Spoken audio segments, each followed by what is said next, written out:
Hi! In front of me is Motorola Edge 30 Pro, and today I would like to show you how you can use split screen view.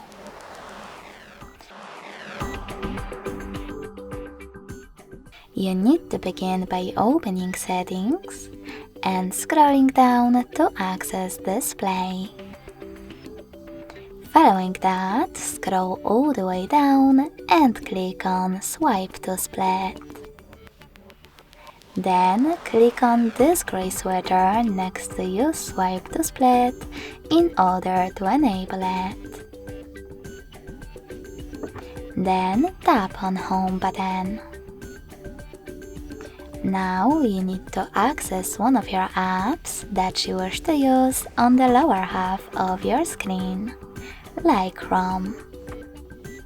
Tap on Home button and click on the other one, in my case Play Store. Finally, swipe back and forth across the screen like that, and click on one of your apps opened in the background. As you can see, finally I can use both of them at the same time.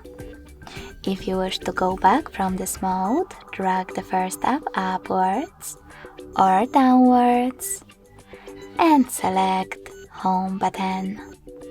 Thanks so much for watching. If you enjoyed this video, leave a like, comment and subscribe.